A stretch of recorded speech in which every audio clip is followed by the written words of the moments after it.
What's going on, Popcorn Chicken fan base? I'm your host, Elvin, and we got an earlier show today. Got my cup of tea here.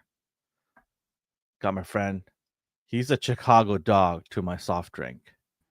There he is. You know what? Where do Why you come you- up with this? Why are you confused? Dog to your soft drink? What does that even mean? Soft drink, not sausage. What the hell? Okay. What do you mean? What the hell? You never had a Chicago dog? No, I have not. I would have thought you meant like a What New landmark. York dog. And educate yourself. Do I have to go to Chicago for a Chicago dog? No, landmark theater. Oh, okay. Hey, Dav. Yeah, it's How you a bit doing, early man? for our show. We're doing a little early show because it's football season, and Sheldon's got to watch his team, Yes. so we're gonna be cognizant of the time. So we'll make sure we go over. So he It's misses okay. the They'll first. still win. I'll catch it. What team are you shooting for again? The 49ers, right? Kansas City. Oh, Kansas City. Okay. Well, you told me 49ers just like 10 minutes ago. They're both. I like them both. You can't like them both. You can't. Sacrilegious. Oh man. They're both red. Nobody will know, man.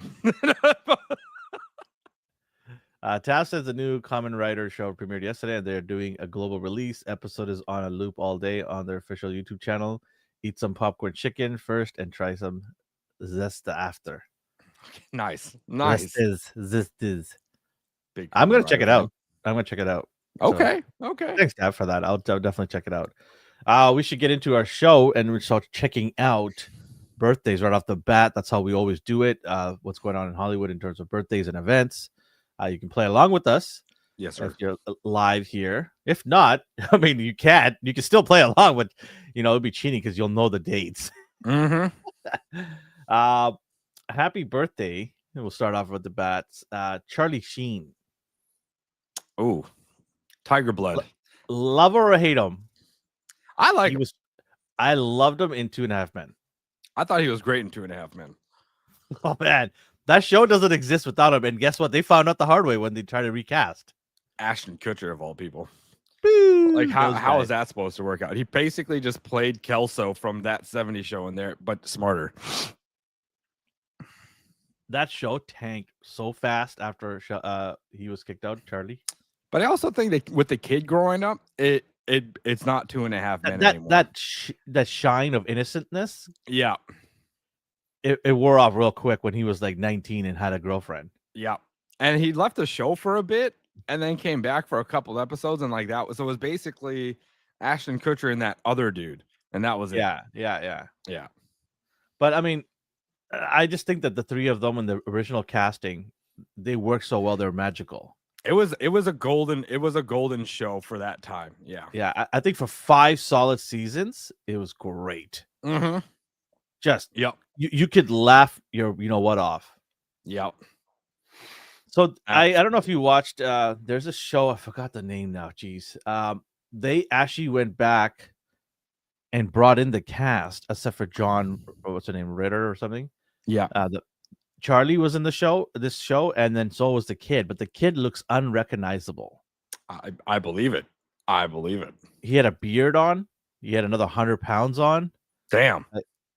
He was unrecognizable until somebody pointed it out online that that's him. And I had to go back and watch the show, and I'm like, oh my god, it is him. It's kind of like Haley Joel Osment. He just kind of transformed into this short little chubby guy now. Yeah. And then they kept the characters similar to what the real life issues were. So Charlie Sheen just came out of rehab. Right. So they kept like their facade, I don't know facade, but their realistic versions on the show. Interesting. But it was nice. And then they also had the girl Chelsea that he was in relationship with for a long time. Oh, okay. That's cool. And she like aged too. Oh. I mean, we all aged, but like she That's aged. true. Yeah. So they had them on there. It was weird just to have those Charlie Sheen. And I mean, everyone's like, oh, they should do like a return reunion. You can't. No. The kid's like 35. Yep. You can't do that. And I'm pretty sure that John Ritter guy kind of burnt bridges with Charlie Sheen too. So Charlie wouldn't Ended do some anything. stuff. They did mend some stuff. Yeah.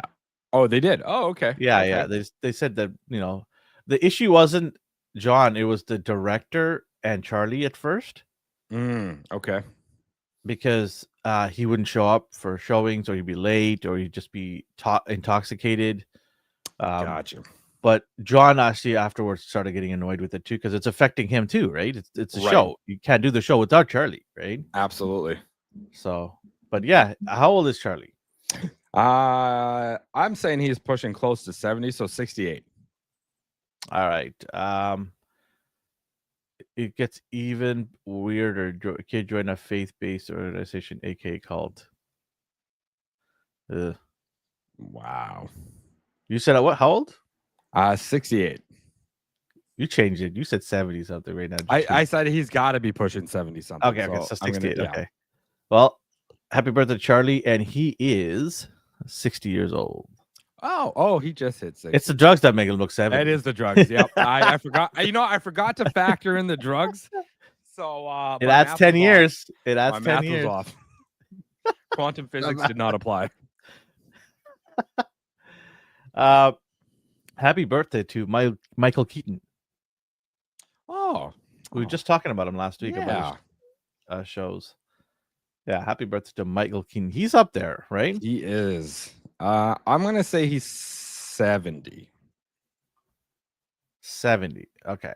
Tav, you Yeah. said 62 for either Keaton, or was it for the other guy? I think that was for Charlie.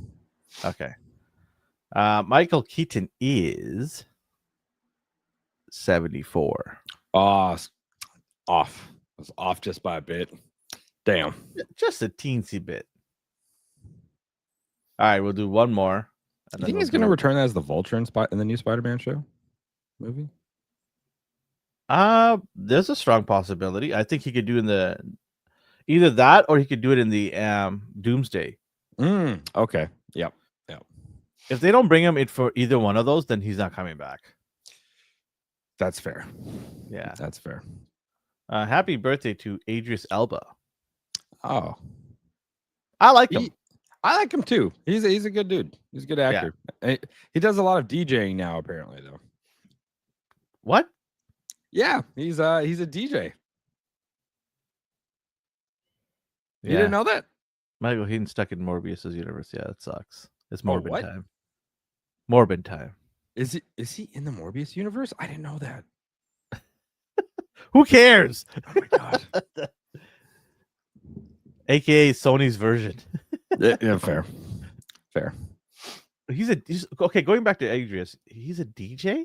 Yeah, man. He so he DJs on the side as well. Yeah, there you go. Famous DJ. Yeah. Oh, he just gave away the age. He's 58. How old do you think is Idris Elba? 58. He is 53. Oh shit, we were wrong. You lied to me, Taff. No, that was his guess. Oh. But yeah, he DJs on the side, and he really enjoys it. Apparently. Why? He's always been into music, always. And him getting famous through acting kind of broke him out into the DJ scene, so it kind of helped him out. Weird. That's okay, Ghost. I thought you gave away the age or something. I was like, I'll go with you. I trusted you. General guessing gives, yes. It is. Don't worry about it, man. You just don't get the points allotted. So you can still guess anytime you want, but you just don't get the points. Yeah, stick to your day job, Adrian.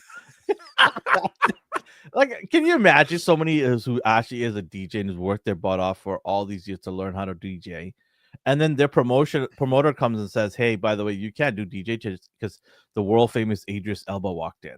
Mm-hmm. You know how pissed off I'd be? I'd be like, who the hell cares? Tell that to people who get replaced by Paris Hilton. Apparently, she's really good at DJing too. Yeah. Oh my god. Yeah. Does DJ stand for dick jockeying or what? What does it stand? They don't even do disc jockeying anymore, man. It's all things on your iPhone now. Yeah, you press play. And that's it. I've seen a bunch of DJ. Like I was efficient at like I was very interested in DJing stuff, or to the point where I almost bought the equipment, but then I realized I have a life. But no, just joking. There is complexity to it, of course, right? Absolutely. Yep. Knowing the beats and the when it plays and drops, all that stuff. There's a lot of things involved, but that's where I'm getting back to. Like somebody who's practices and is crafting that all their life to be a DJ, and then this guy walks in, they're gonna kick you to the curb and put him in there because he's Idris Elba. He's gonna draw more people in, right? Unless he's doing the parties himself, hosting the events himself, that's fine. But when he goes into other places and kicks people off, I got a problem with that. You don't need the money, bro. You make millions. Yep. A $10,000 gig ain't gonna do shit for you. Right? Exactly. Oh well, I don't know if she's disappointing them because I think what she's done in her career has only popularized the Hilton brand. Yeah, it really did. Because in a sea of hotels, when you hear the word Hilton, you automatically think you're a safe hotel and it's a great hotel. You don't even care what the reviews say, right? And I think she has a lot to do with it in terms of popularity from the young age. I'm not saying it's the right way of going about it, but market is market. How you market is how you market. They don't care. Nobody cares, right? So I think from that perspective, she did a good job for her parents in terms of her career as a human being. There is a lot of black holes. Oh, yes. Yeah. Oh, that's good. So do you know that her assistant was Kim Kardashian? I did know that. I don't know how I know that because I don't give a shit about Kim Kardashian and her whole family. I don't care for them. Yeah. I actually despise some of the way they act and conduct themselves in society. Same. But I found out through some documentary or something like that Paris gave Kim her first role, and then Kim learned how to be a celebrity through Paris. Yeah. I saw it through a meme and I was like, there's no way that's real. And then I had to look it up and I was like, all right, that shit is real. This makes sense now. She followed in the footsteps of her mentor. Tav says, yes, the sex tape and awful movie career really brought Hilton brand up. Notice a trend. She's got a sex tape. Kim's got a sex tape. They knew what they were doing. Oh, yeah. They know what they're doing. Oh, yeah. And they got damn famous because of it. Yeah. Yeah, like I said, how she went about it, totally questionable, but it worked, right? Did she have a cooking book or something out too as well? She has like a cooking show on Netflix or something. I'm never trusting her with cooking. No, I wouldn't either. You're telling me that $1 billion family had her cooking? Doubt it. People definitely cook for them. She learned all her Mexican cooking from Consuela, who was working in the kitchens. Okay, that's what happened. No lemon pledge. Yes. Housekeeping. Housekeeping. No. No housekeeping. No lemon pledge. Lemon pledge. Fuck, that thing will take the paint off your furniture, man. Stuff was awesome, man. The smell will take the nose hairs off, and the rest will take the paint off. Right? That and Pine Sol. Remember Pine Sol? No, I don't remember Pine Sol. I still use Pine Sol, but not for what it's for. But not what it's for. I spray it on my engine bay so the rodents won't eat my wires. Wow. Okay, that's crazy. I got a tip from my cousin who had a friend lived in a farm. Yeah, his engine would always get chewed up by rats and mice, and so he found out somehow that Pine Sol with a little bit of water and you spray it on your engine bay. It doesn't do anything to the engine bay. It prevents rodents from chewing on your wires. Wow. Okay. Yo, that's good advice because there's like rats in my neighborhood and I'm afraid they're gonna come my way. Dude, I spent over $1,000 this year and just fixing 2 of my cars. Shit. Yeah. Okay. I'm gonna start doing that. Yeah. So just get a spray bottle, throw some in there, a little bit of water, and then spray it. And that keeps them. I don't know if it's 100% proof, but so far so good. Okay. Yeah. Let's go. All right. Let's do some events here. get into it. Oh, yes. In 1995, a show called Xena the Warrior Princess dropped. Yeah. You remember that show? Oh, yeah. I used to watch that shit and Hercules back to back, man. You know what's crazy? You had a show like Xena where the woman was strong, powerful, good looking. I don't care what anybody says. Lucy Nobody Lawless is still complained. my Nobody favorite. complained. Nobody complained about it. Nope. Why? Because it was loosely based on mythology. Yep. And they didn't make her perfect. She had issues too. Mm-hmm. And there was a romantic sort of lesbian kind of take on it. Yep. Which nobody still gave a shit about. Nope. People were like, "Where is this going? Is this going to happen?" And people were like, but they didn't shove it down your throat. No. They sprinkled it in. It was nice and subtle. Yeah, it was like up to your imagination. Yeah. Yeah. It right? was. And it just it was just like it flowed. Is this happening or not? It flowed. Yeah. I was like, all right, let's see what this adventure takes us. Yep. And that's what it was. It got ridiculous when they died and they started doing the angels and demons thing. That was like I checked out at I think before that. Yeah. I was in it for about 2-3 years, no problem. Oh, I watched it right till the end. How many seasons was it? At least 6. Yeah, I think I checked out at halfway point. It was good. It's not like that I didn't want to watch it. It just at that time I was like a young adult and I had so many other things to do. Yeah. Right. So yeah, it spinned off right from Hercules when Hercules aired because they did one or two episodes together, and then they're like, "Okay, we're doing a Xena spinoff because people really liked her," and I was like, "I'm in it. I'm in it." I loved when the two of them, Kevin Sorbo and what's her name, Lucy did a crossover. Every time their crossovers would happen, it would always be like, but just like perfect. It's like He-Man and She-Ra crossing over. Whoa. Okay, nice comparison. That's the closest I got to a He-Man She-Ra crossover in live action. It was so awesome.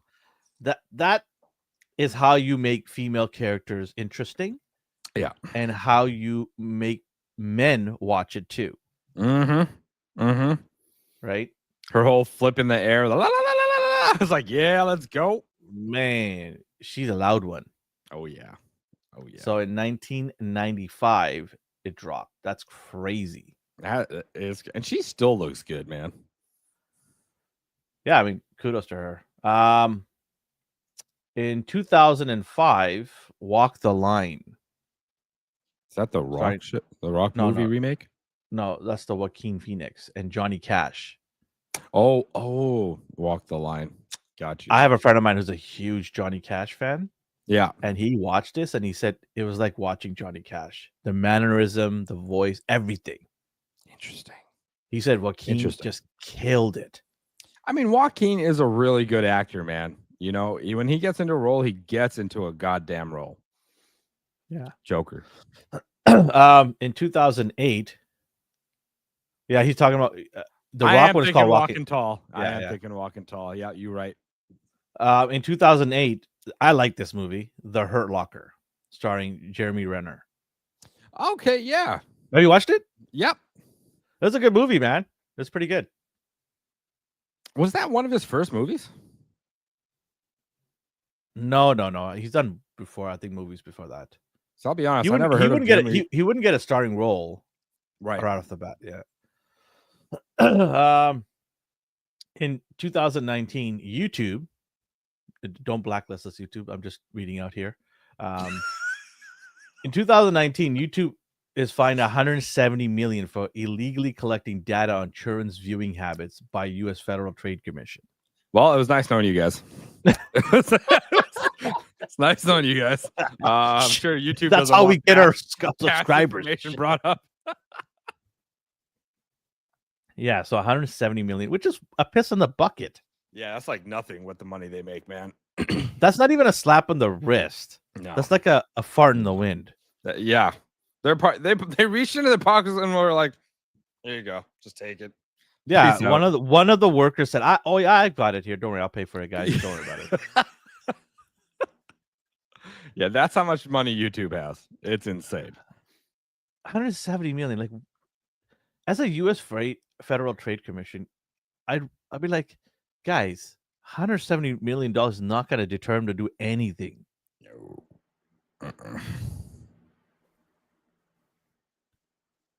I cannot confirm or deny because I have a YouTube channel, Same. but my eyes will do the talking. You can't see my eyes. Oh man. Okay. Perpetual state of being closed. Yes. I'll do a couple more and then we'll get into the news stuff. Sounds good. I had a couple of good ones here. I don't know what happened to it. Yeah, what happened to it?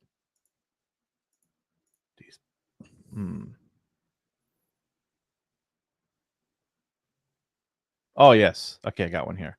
I don't know if you like this movie or not, but I loved it. In 2006, Sacha Baron Cohen drops Borat. It was good when it came out because I was a teenager then, and I laughed at pretty much everything that was dumb, you know. So I will say yes at the time I did, but when I go back to it, I'm just like, it's okay. It's okay. My name is Borat. Huh? My sister, she number 3 prostitute in Kazakhstan. Huh? Kazakhstanians do not like that movie. I'll tell you that much. I know, they were pissed. Pissed. Oh man, that is not how you ride a mule. We don't ride donkeys. Tav's wife loved Borat. That's awesome. That's awesome. My wife's like, "What the hell's wrong with you? And what the hell's wrong with this person?" Yeah. Like, she's like, "Does he have some sort of disease?" I'm like, "Yeah."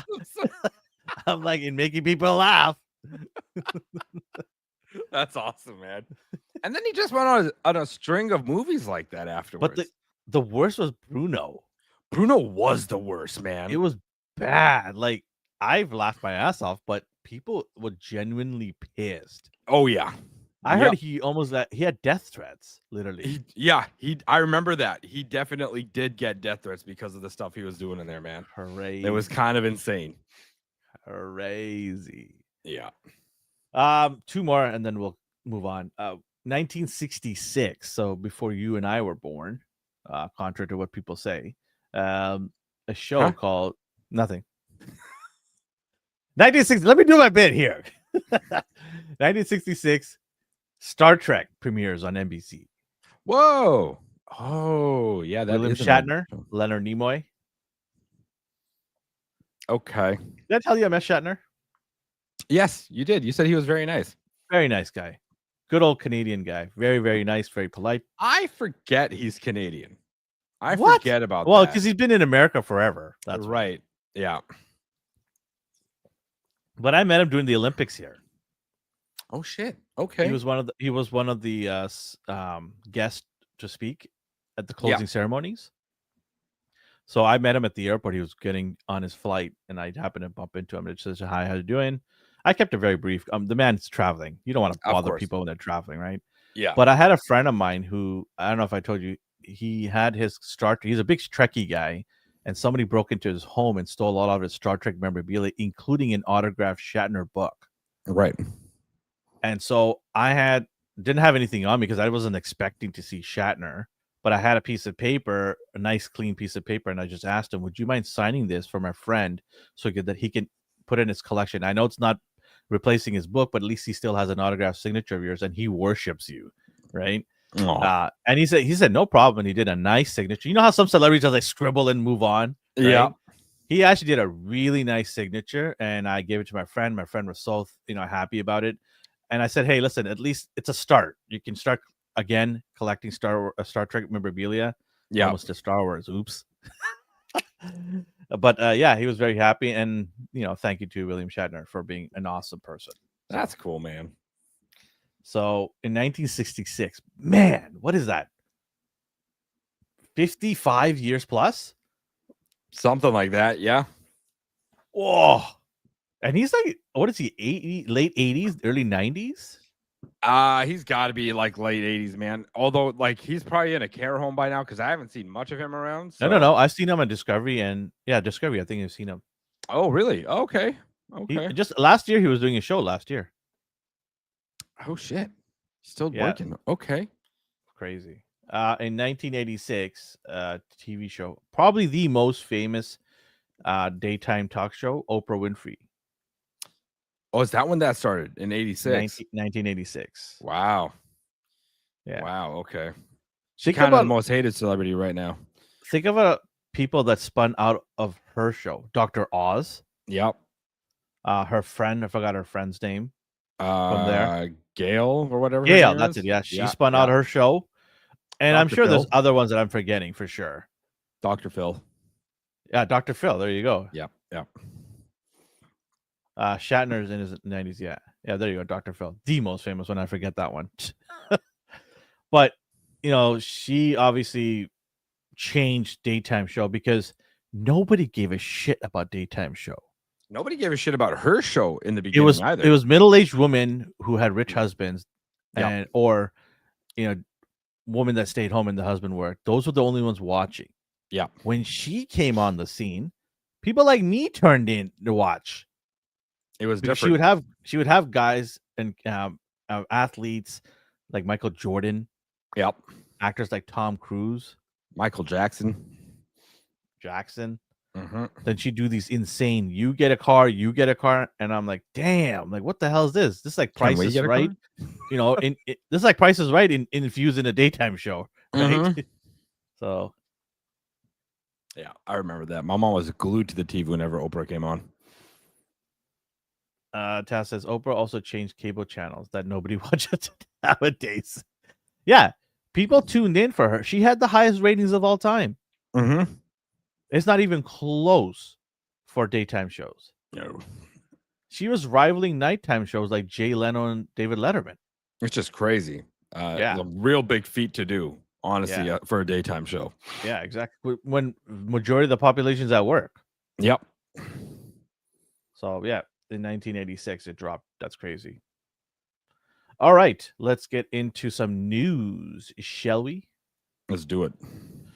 So the Emmys have been dropping, and we have a couple of shows that have already gotten Emmys here. Andor season 2 has won 4 Emmys. Wow.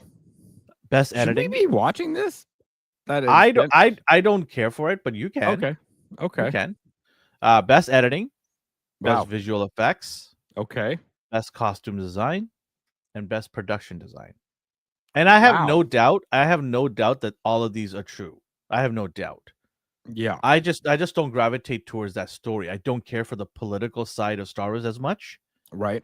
And I don't care for a show that doesn't have Jedis in it. Oh, okay. You know what? That's fair.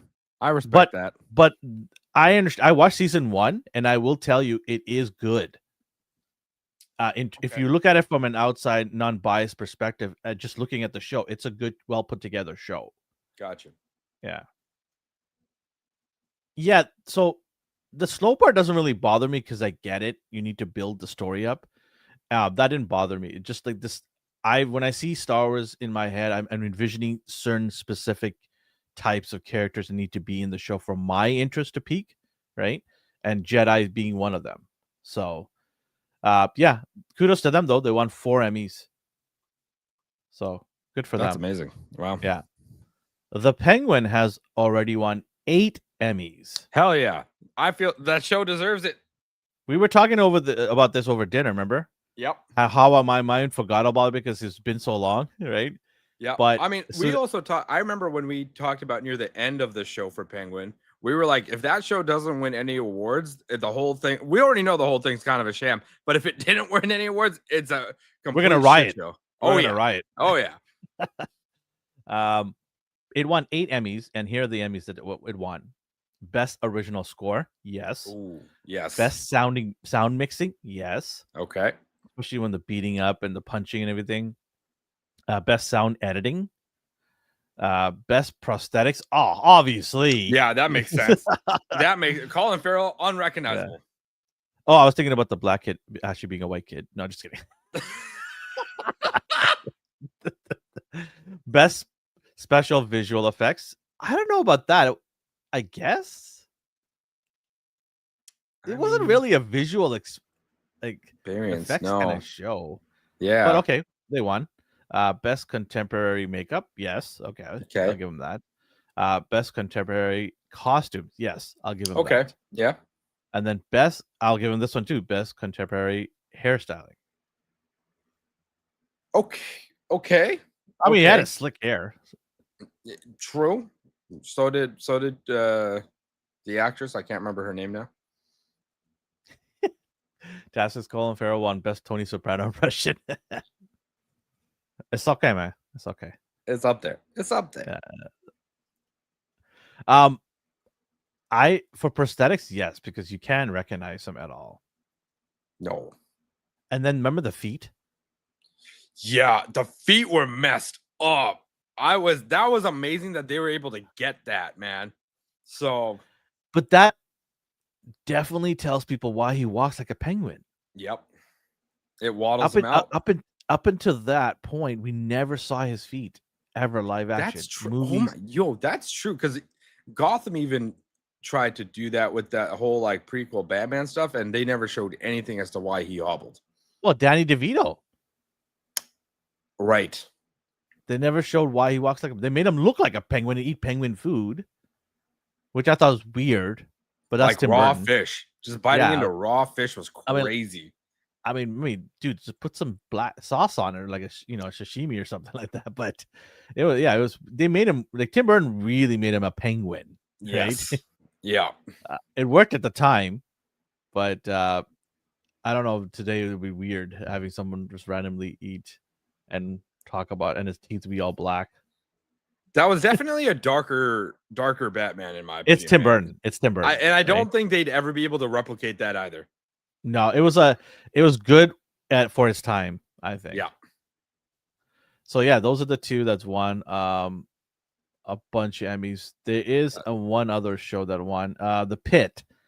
I don't know if you know about the show. I did watch a few episodes. I don't like blood, so every time I see the show, I'm like, but it's so good. I'm gonna watch more of it. It's a show that takes place in a hospital, but a lot of the doctors and surgeons say it's one of the most closely representation of an actual ER in a hospital. They're very accurate in a lot of the stuff. Is this like, is this a show? It's HBO, by the way. Okay, is it just a bunch of new actors? I wouldn't say new actors, but yes, lesser known actors. Yes. Okay. You're not gonna see. You didn't see these guys in big movies or anything like that. Gotcha. Okay. It's a good show if you're into ER kind of hospital take on things. I kind of remember ER. Yeah. ER was. This is less romantic. This is not romantic. There's no kissing and making out. Gotcha. This is like go to work and work your butt off. The nitty gritty shit. The nitty gritty, the real day to day that these amazing people do at hospitals. Cool. Okay. Cool. And shout out to everybody that does work in the hospital. You guys are awesome. Yeah. Bryan Cranston has won Emmy for his guest appearance in The Studio. Oh, the Seth Rogen show. Yeah. Crazy that they picked him out of everybody that was on there. They picked him out for best support. Okay. Crazy. I mean, he was just playing himself, but he still got it. That's cool. Channing Tatum is opening his mouth about Avengers Doomsday, and I think Kevin Feige might get mad at him. Well, okay. He is skirting the line, so he's not really crossed over the line just yet. He said, Avengers Doomsday will blow people's minds. When I say it's a huge movie, it's like an understatement. I don't have a word big enough, and I'm not good enough with words to explain how I'm bad at words he's talking about here. I'm not good enough with words to explain how big this movie is going to be. You speaking Cajun? Yes. Oh, I'm gonna make a name for myself. Yeah, I'm not surprised. Apparently, and he's also said that he's gonna tone down the Cajun accent. Oh, okay. That's gonna be kind of weird after we just heard one thing and now we're gonna get another. But okay. Yeah, I mean, I guess it wouldn't be the first time they changed directions with something. Well, it wasn't his idea. So the Russo's brothers came up to him and said, "Tone it down," because that's what Channing said. The Russo brothers came up to me and said, "Hey, you need to tone your Cajun accent now. People don't even understand what you're saying." Okay, you know what? Okay, that's fair. That's so fair, dude. Like that was in the Deadpool and Wolverine movie. It was kind of hard to understand what the hell he was saying. So fair enough on the Russo, but we're like, bro, no, you're saying your lines, but we don't even know what you're saying. Yeah, so they said, "Hey, you can do the little twang, but you need to bring it down a little bit." Yeah. Okay. You know what? Yeah, That's yeah. fair. At least we'll be able to understand him in the parts of the movies he's in.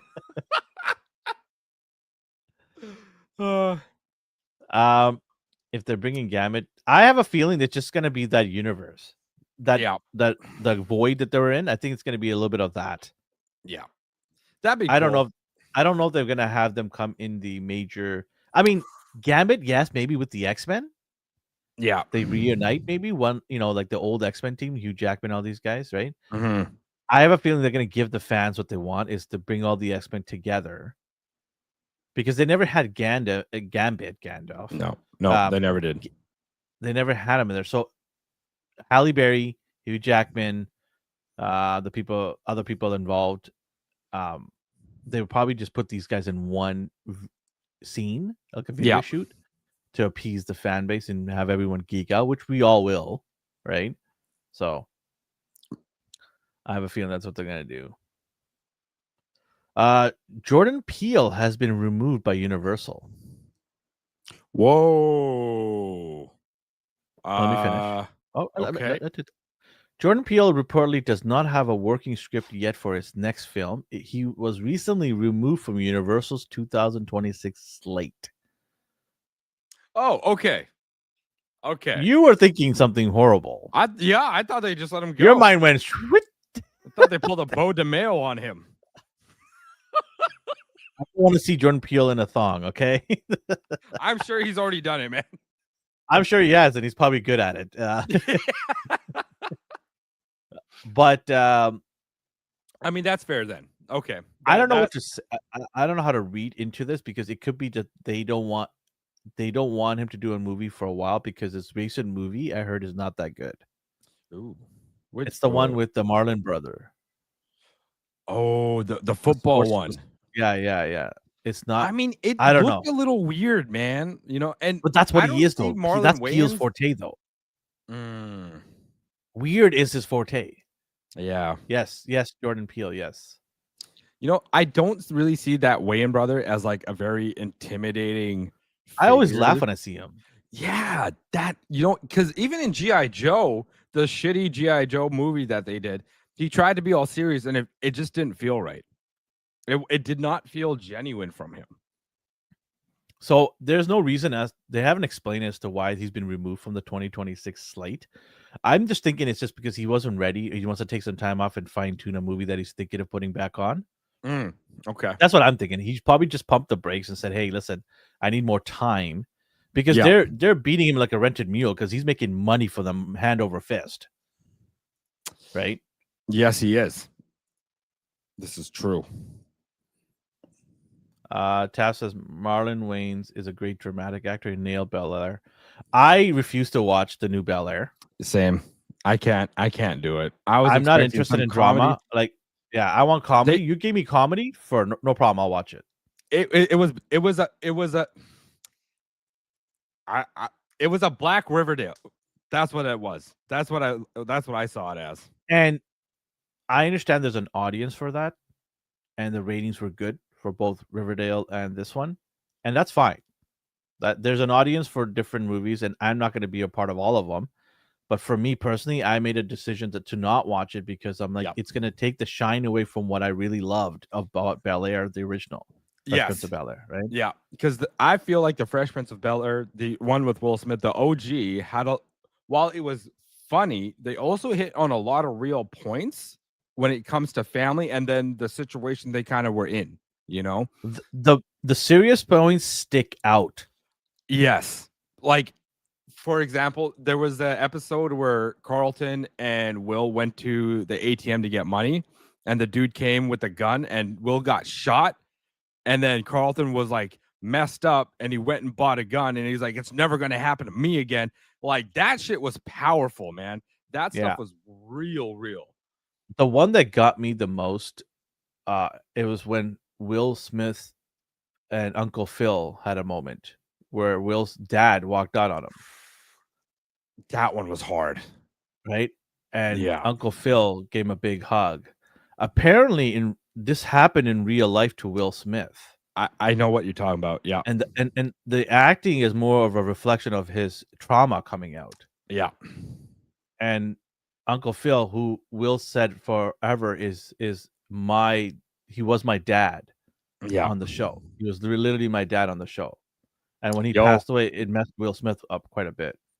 Yo, man, I'm like, don't do this, man. Don't do this. I'm gonna cry right now. Don't do this, man. I'm feeling the emotions already. Dude. Don't you, Tav? Why are you writing this stuff down, man? Don't make us cry on live. Stop it! I'm not crying on stream, dude. You're crying. I'm not crying. You're crying. Oh God. Okay, that's better. He slapped his dad. Okay, cool.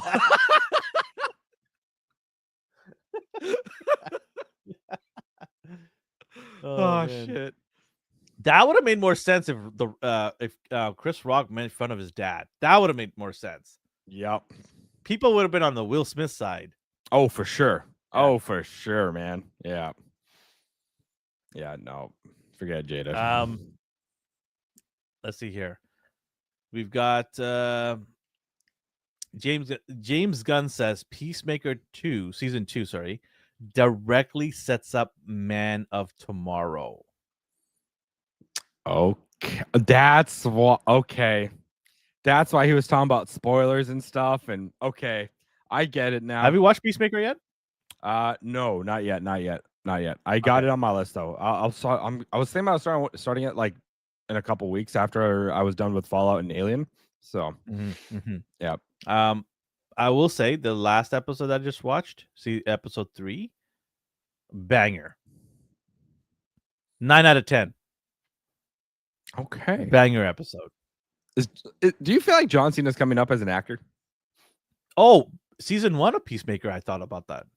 Interesting. Okay. Because you see, aside of John Cena, the range that he has in season 1 is I've never seen that range from him. Interesting. Okay. Because he's done goofy movies. Right. Yeah. Like movies where you laugh and like, okay, he looks stupid, does dumb things, he's bumbling buffoon here and there. But in this show, there's a lot of range that he hits. Yeah. And that's sort of a barometer that you kind of use to see if this guy can handle multiple roles in Hollywood. Right. Do you need to watch Suicide Squad 2 to watch Peacemaker? No. Okay. They give you a recall of everything. Oh, okay, cool. You don't have to touch any of the movies at all. Oh, sick. Okay, that's good to know. You can to give yourself more context. Okay, but you don't need it for the show. Okay. Yeah, I like that. I like when they do that kind of stuff. I dig it. Let's see what else we got here. Oh, yes. Speaking of aliens, you just mentioned. Fred Alvarez confirms he's not directing the Alien Romulus sequel. I didn't even know there was an Alien Romulus sequel happening. Yeah, that is news. That's how far this franchise has dropped, where nobody even knew probably that Alien Romulus sequel is happening. That's crazy. Hey, the script is done, by the way.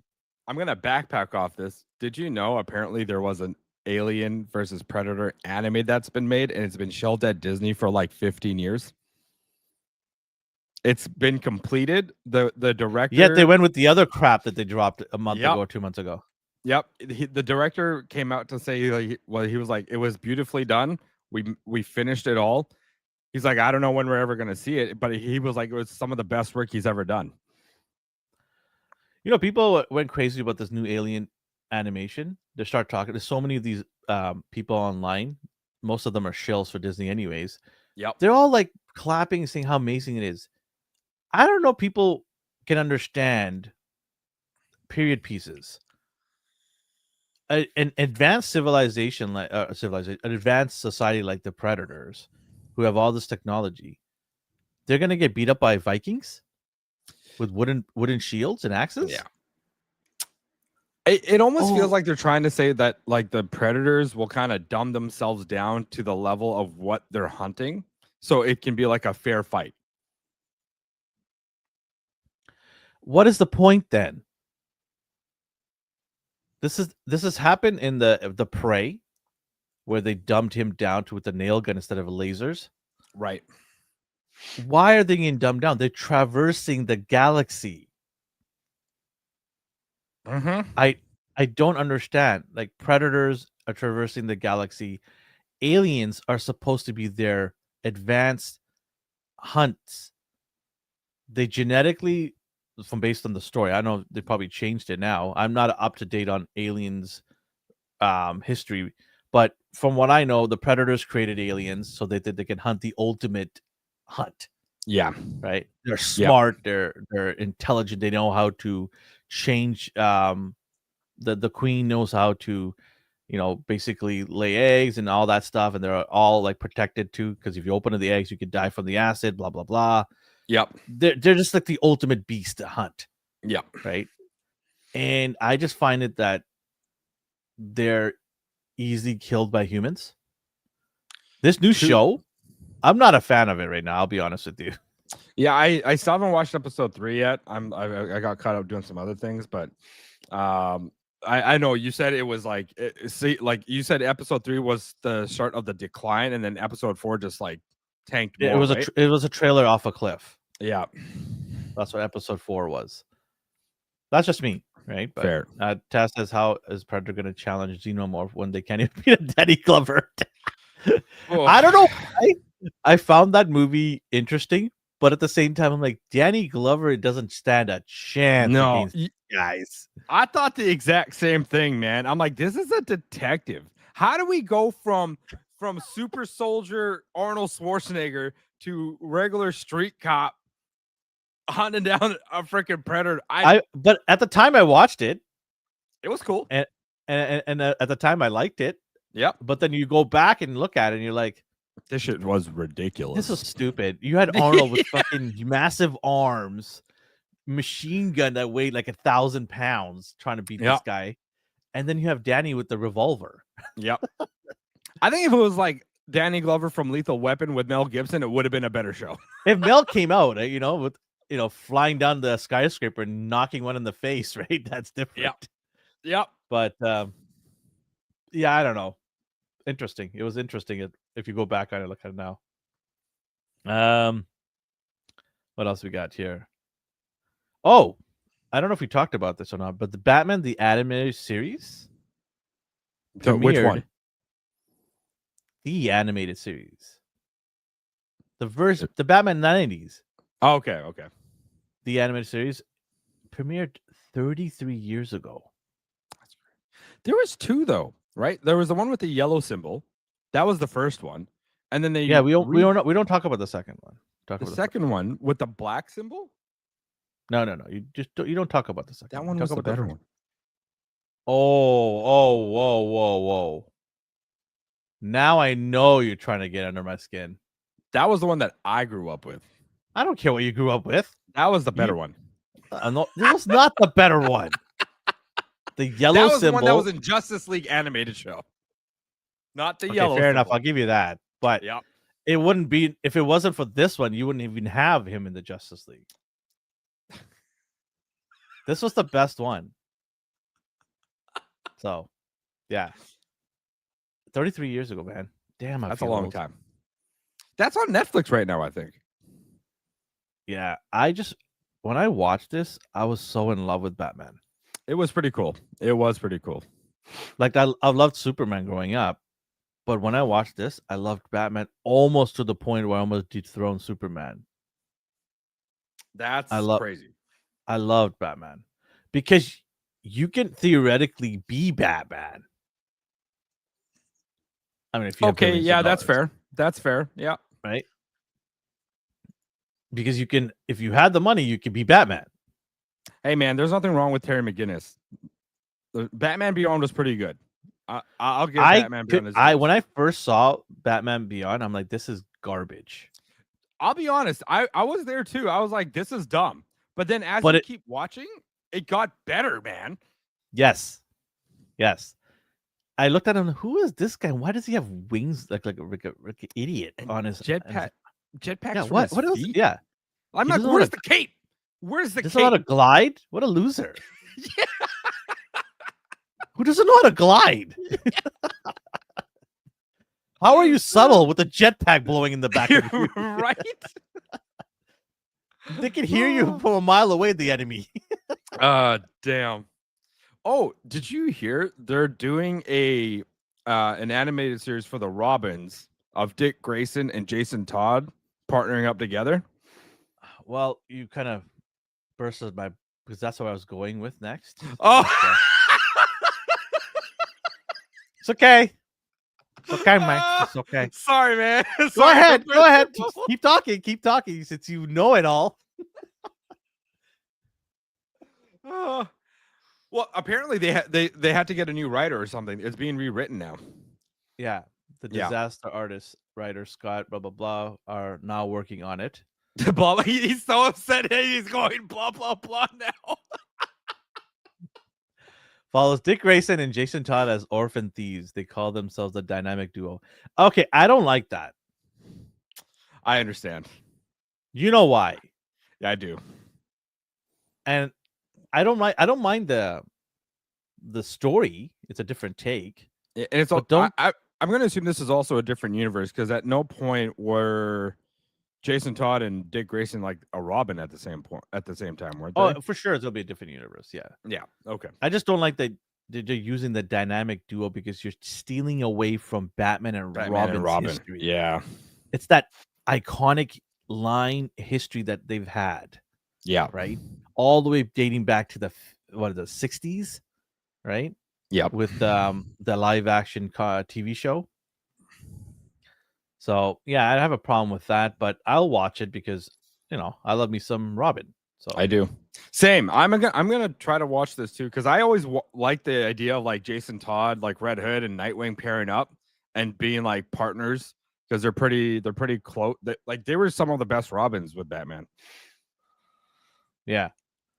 Let's see here. So Spielberg wanted to do a Call of Duty movie. Really? Yeah. He said he went up to approached Activision. Spielberg, okay? He really wanted to do. Yeah. He approached them? Yes. That is crazy. Okay, keep going. Sorry, I didn't mean to cut you off. But no. He pitched his vision to Activision. Yeah, wanted final cut and full control over the production, as he should. Because when a legendary director like Steven Spielberg comes up to your freaking thing and is like, "I want to make a movie about this," you don't get a right to say what he does in the movie. Here's the other thing: he's a huge gamer and plays COD. What? I never saw that coming. I'm like, what? I'm like, no way, this is fake. You're pulling my leg. You're pulling my leg. No, shout out to Culture Crave on X, reputable yeah. And they said that he's a huge gamer and plays COD. He pitched the idea to Activision.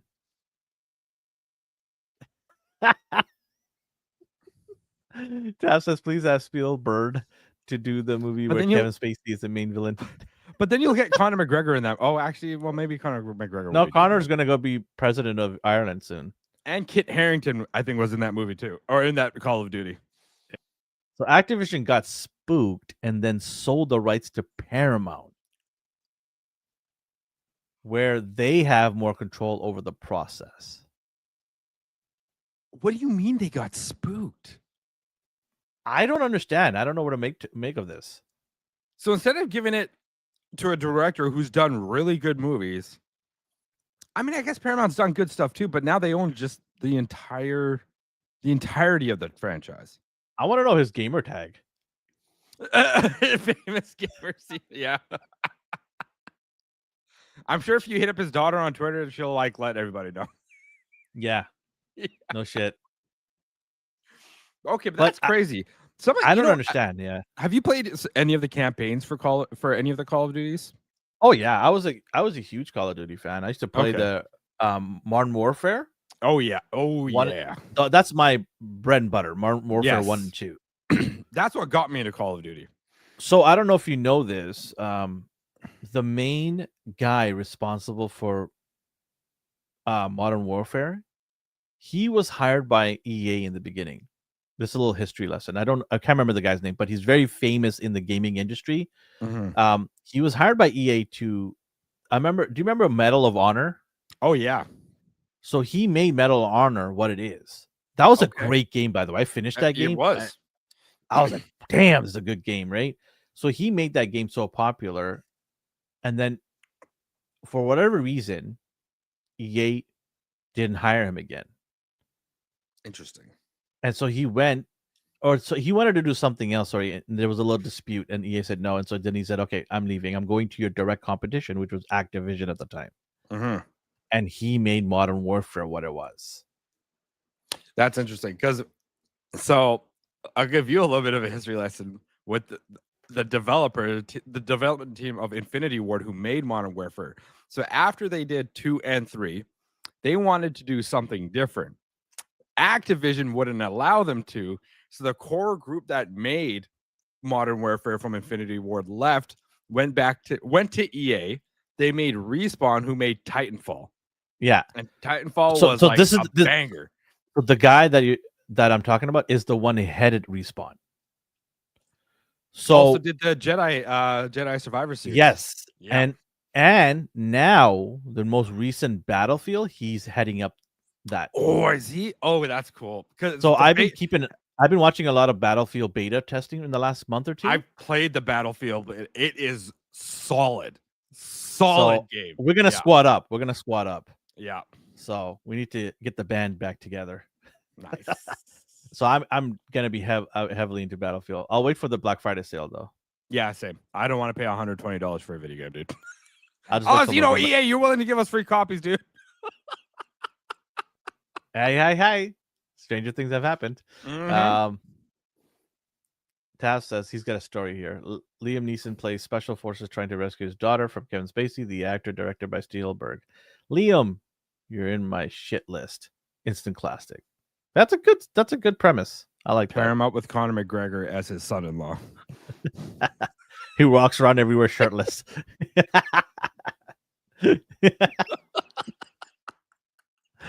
All right, man. Let's get into we have 2 topics to get into today. Yeah. Let's get into them. We're going to start off with Street Fighter. Oh, yeah. I've got a list here from Discussing Films, so shout out to them for putting this together. Here it is. This is the cast of Street Fighter. I like the layout of how they did it. It's cool. It is pretty neat. Yeah, we'll go through. I'm going to butcher some names, but that's okay. Andrew Koji is Ryu. I don't remember. Kind of makes sense. He is Japanese. Ryu is Japanese. So I dig it. Although Andrew Koji is half, he's half English, half Japanese. He was in Bullet Train. If you ever watched that, he was. Yes, Bullet Train was a good movie. Yeah, and I think he was in Shogun as well. Yeah, I think he was. I think he was Mariko's husband. Sorry. Yes, yeah, I think you're right. Yeah, and sucks for him because he's gonna lose his wife to a British dude. Yeah. Spoiler alert. She likes tea and crumpets.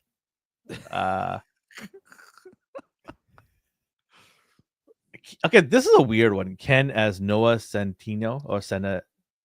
Yeah, I have a problem with that one. Okay, here we go. All right, go for it. Ken Masters is a full-blooded American, okay? Blonde hair, blue eyes, comes from goddamn California, Washington, D.C. Went to Japan California for sure. To learn martial arts and be a master in his martial arts craft. Noah Centineo, this is the one time where I thought DEI would be like a thing, but apparently it's not. Not when it comes to white people. No, this dude is Italian, Puerto Rican, Native American. I think he's also German and Dutch. He is an amalgamation of things. And I'm just like, he looks more Puerto Rican than Caucasian I've ever. Well, he's got a Spanish last name. Yeah. Or a Portuguese last name. And Ken Masters is my boy in Street Fighter. That's the dude who I rock with. So I was I'm a like, Ryu guy. I'm a Ryu guy. how interesting. Okay. Yeah.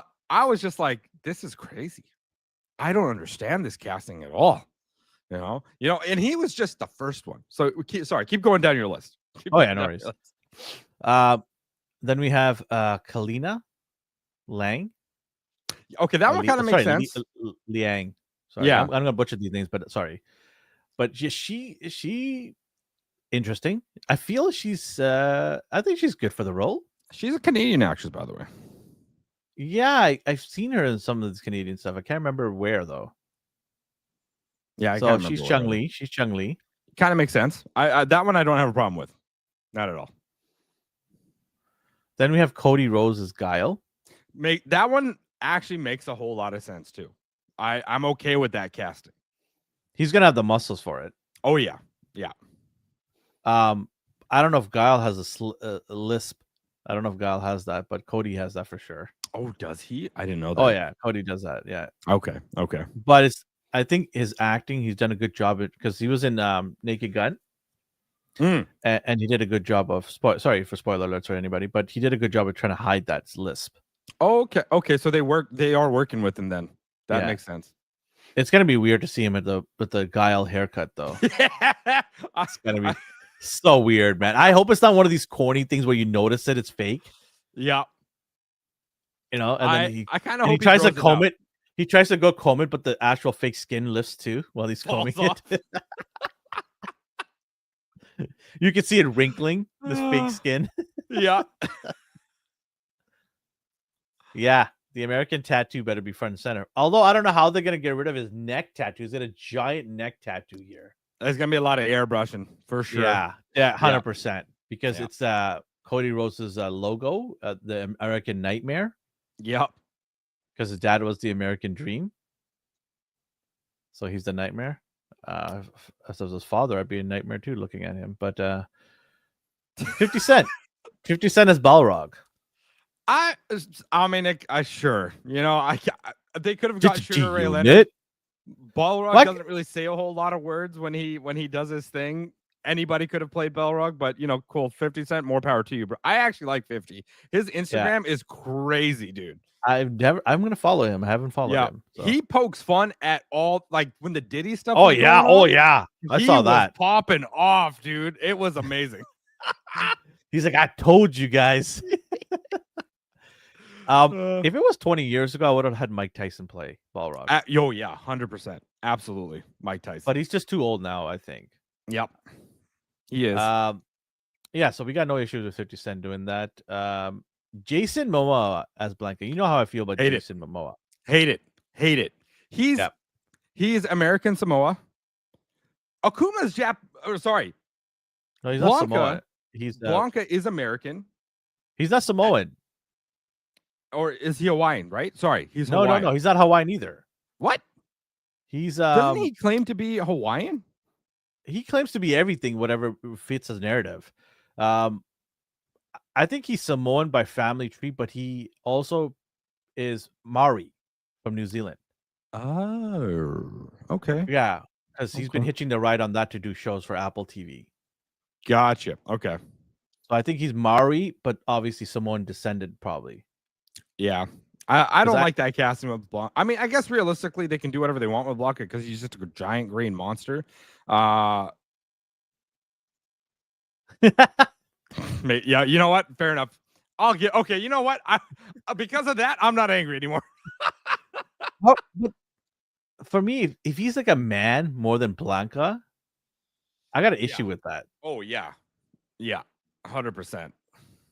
It's not going to be good if they do that bullcrap. I don't want him to be a man saying, "Oh, I'm Blanca. I'm a man. I'm electric." Yeah. I want to see an animal. Yeah. I want to see him do the crazy spin move in the air. And then we have Oliver.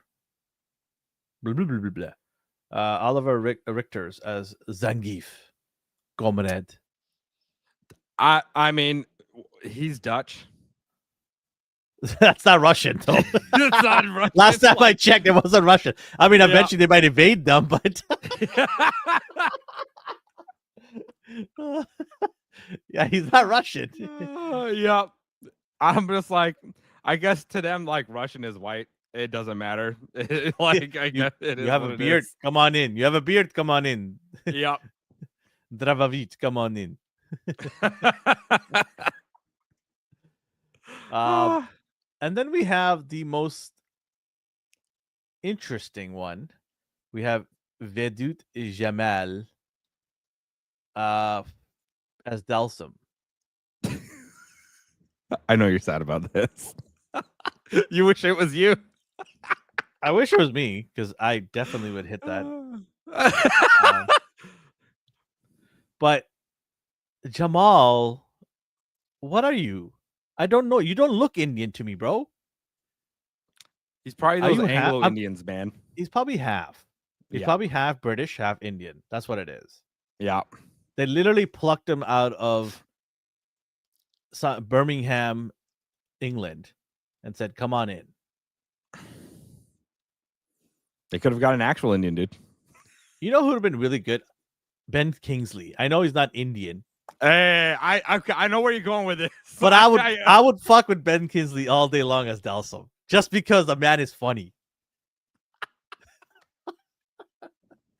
And him doing one of these, like it would be just so good. It'd be just so good. Oh shit. Ben Kingsley would just kill it. I mean, You he don't have to crushed make it him in lose weight.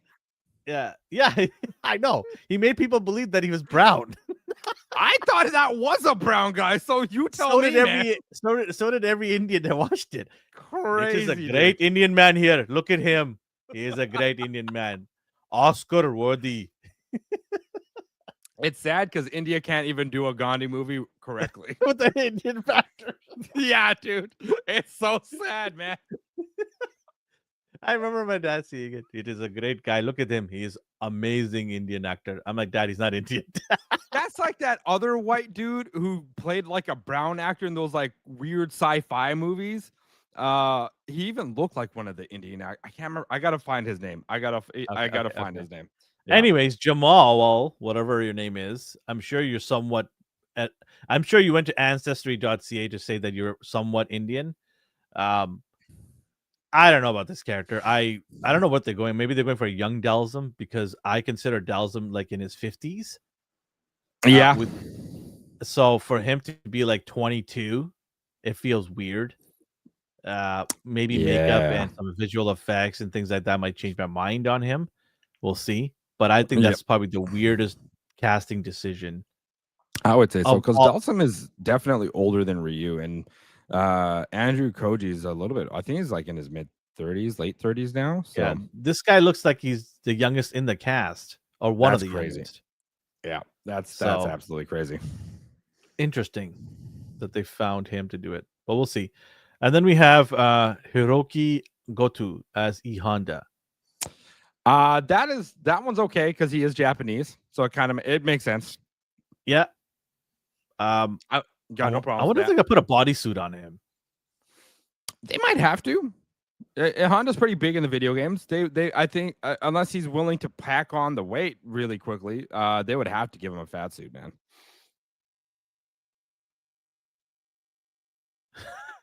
I missed the part of the movie where Gandhi pulled the yoga flame against the bridge. Oh man, yoga fire. Do you think they're going to try to mimic the Mortal Kombat? I hope not, because they need to carve their own path. They do. I mean, Street Fighter's got its moments where it is serious, but there's times when they've got the comedy involved. So it's really hard to make a fighting game movie because it doesn't have a whole lot of depth. The game doesn't have a whole lot of depth in terms of a storyline. You get the ending of each character's story, but it's not like they're all involved in one giant story. Yeah, correct. Right? Like if they were to do it, it would have to be like, have you ever watched an anime called Baki? I've heard about it. No, I have not watched it. Yeah, so Baki's just that. It's just hands. People just throwing hands at each other. The story is like these fighters from Japan are fighting like inmate prison fighters that were considered the deadliest in the world, and then they just start throwing hands at each other because they want to test how strong they are. That's it. And it was great. Yeah. It was great. It was a great damn show because that's what you saw is what you got, and you knew what to expect. Yeah. It's gonna be They didn't try to interesting make to it any see. deeper. And then we have David. What's his name? David Malkin. Playing Bison. Now, it is a little weird casting. But He's very Bison, skinny. He is. But it makes me He wonder. was Scarecrow in Christopher Nolan's Batman movies. Yeah, he was Scarecrow. I thought that was. Was he not? Look it up if you want. It was what's his name from 28 Days Later. Tav would know. Tav. Cillian Murphy. Yes, that's who it was. Thank you. I couldn't remember his name. They all look alike. But anyways, I'm disappointed in this casting. He is a little thin, but Bison doesn't really have a nationality. We don't know where he's from. No, it's not the nationality I'm interested in. It's just the physique. The physique of it. Fair enough. But then this guy needs to hit the gym and pump a lot of steroids in his body to get to that level. But that other guy who played Bison in the other Street Fighter, in the first Street Fighter, he was dying of cancer. He was, but he was great. He did it really well. Okay, and he only did it because his kids were into Street Fighter. Yeah. And they're like, Dad, you should do it. He's like, okay. And then he passed. You know who they should have had a Street Fighter Bison? Randy Orton. Whoa. Yes. What a hat on that guy and a suit. You got Bison. And you just put the makeup on him to make him look a little bit more pale. You know, you should be a casting director. I feel like that would have been spot on, man. Right? Intimidating with the suit on and a hat. Yep. Speaking of wrestling, so the next one is Roman Reigns as Akuma. Oh, fuck. I can't. That shit pissed me off. That shit He's not even like close to being Asian. No. Akuma's full on Japanese, and he's supposed to be the father of Ryu, man. There's spoiler alert. Yo, man, if Street Fighter's been out for way too long. You know, my issue here is, it's a Tacit Akuma Japanese. Yeah, nobody's complaining about appropriation here now. No, it's funny how it only goes one way. I feel like the Japanese would complain about this because they have complained about Japanese stuff like too this before. Nice. But yeah, no one's gonna complain about this shit, which is crazy. This is okay for them to play other nationalities. That's like his name is Japanese. Yeah, I know, which makes it even more insulting. Mm-hmm. That there's no even open for interpretation here. It's literally a Japanese character. Yeah. Like they're gonna do the makeup to look them all messed up and stuff. But I'm sure they'll have the ponytail and all that stuff. Blah blah blah. The eyes being read through CGI. But I think that they were desperate to find somebody big enough. Yeah. Because Akuma's intimidating, right? So absolutely, they were rushing through this, and they probably couldn't find anybody intimidating enough, big enough, and But Roman Reigns is not a great actor. He's learning his craft. Yeah, he's trying to walk in the same steps as his cousin is. But yeah, I don't know, man. I'm concerned about that one. I'm concerned about Vice. The people that are the baddies. I'm concerned about here. It's the gonna two be goofy biggest shit. baddies. It's almost like they're trying to emulate the first Street Fighter movie. And that was a bad movie. That was a bad movie. Andrew Schultz. This one caught me off guard. Andrew Schultz as Dan. Okay, yeah. That caught me off guard. I like Andrew Schultz. He's funny as hell. Yeah. But Dan is supposed to be a goofy, stupid character. He is. And Dan is also supposed to be half Japanese, half Chinese. Or half Thai. That's not a text. Schultz not either one of them. No, he's not. He's not. But he does look like Dan in some ways. If If they do the makeup to make him look more Japanese, man, that's probably what they're gonna end up doing with him. He's like, yeah, just do it, man. It's gonna be funny. Just make this me look movie in Japanese. about 15 years from now is not gonna age well. No, well, fair. Eric Andre, which is a weird choice, is going to be Savage. Don, so yeah, I don't know who that character is. I've never seen him in any video game, so I feel like this is a brand new character that they're doing. I don't remember this character at all. No, I honestly don't think he's in any video games at all. Don Savage is definitely like a new made up character that they're doing for this movie, I think. Okay. Anyways, Mel, what's her name? Mel Jarnson? Jarnson? Yeah. She's gonna be Cammy. I don't know nothing about her. So Cammy's a British soldier. Okay. And they couldn't find a hot blonde in England. That, yeah. And Mel Jarnson is like Thai Australian.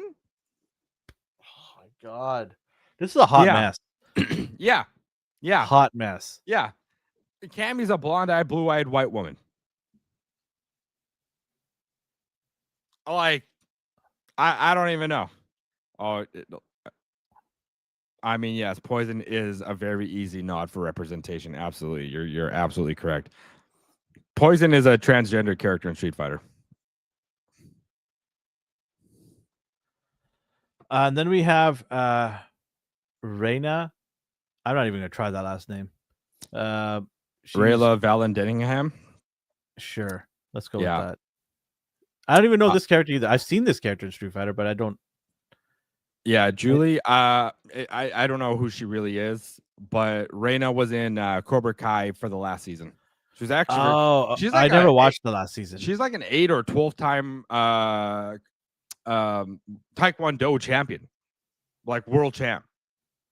She's got skills. Tav says all you need to know for Cammy is her biggest asset, her red beret. You're not wrong. You are not wrong, my friend. I will be closely watching for representation. Oh, yes. Okay, so kudos to her. I guess they nailed someone with actual martial arts experience. That's good. Yeah. Yeah. Speaking of experience in fighting, Alexander Volkanov is Joe. I don't know this character either. Joe is also kind of like a goofy character. Yeah. So do we need both Dan and Joe in the movie? Not really. No. Dan's enough. Dan's story's enough because Dan has his own kind of fighting style, but he went and trained with Ryu and Ken at one point, but couldn't keep up, so he dropped out. And that's a great story. That's a great story. And in all of Street Fighter, you know how the Street Fighter characters, they're like ultra powerful and shit, right? Like they are just abnormally strong. Dan is just a regular dude fighting in the world of Street Fighter. I could see him being the comic relief between Ken and Ryu. That's how he's actually treated in the series. He is the comic relief. So it makes sense. Joe, I don't know. I was just gonna get to this. Where the hell is Sagat? No one knows. No one knows. They're gonna get The Rock. Don't worry. He better be a surprise cameo. It'll be not a cameo. Sorry, a surprise character that they're not gonna see coming. Because I'll tell you why he's important. He was the first villain in Street Fighter 1. Mm-hmm. The scar on his chest is by Ryu in his uppercut. To not have Sagat in the first movie, these people don't know what they're doing. No. You have Akuma already before Sagat? What the hell's wrong with you? They're trying to do a whole ass origin story with Ryu. Akuma should have been the second movie. Heck, even Bison could have been the second movie. Akuma could have been the third movie. If you planned a map, you would do it Sagat as your first villain in the first movie, Bison as your second villain in the second movie, and then Akuma as your third villain in the third movie. That's your trilogy right there. Yeah. And even with Akuma, there is a focus more on like Ryu and Ken doing their thing with him. So it feels like with this casting, they're going to be doing like 2 or 3 separate storylines at once. It's gonna be Ken, Ryu, and Dan in one team. Yep. Then you're gonna have Guile, Chun-Li, and Balrog in one team because they're mostly American and Chinese, so they'll put that together. Then you have Zangief and Dalsum and Honda as the other team. That's what's gonna happen, folks. I'm telling you right now. And then you throw Cammy with Guile because they're army. There you go. Yep. It's us. It's a mess. There's way too many characters, by the way. Yeah. Way too many. Guys like that Savage doesn't need to be in there. Joe doesn't need to be in there. No. You can remove that. Even Julie doesn't need to be in there. These 3 characters should not be in the movie. No, not at all. Not at all. Because if they don't have prominent stories, do you care about the character? No, you don't. Mm-mm. It doesn't make sense to keep them in there like that. I feel like they're trying to hit a home run when they should be just trying to get to first base. Yep. Just get people interested in the lore, get people in there with good story, keep it simple so it's not convoluted with too many characters, and then throw at the end an Easter for Bison. Yep. That's you're literally mimicking the games. Yeah. Easter egg for Bison or Akuma. End credit scene. Yeah. Taft hits on a big point. Too many big villains in the first movie. Absolutely. Exactly. Absolutely, man.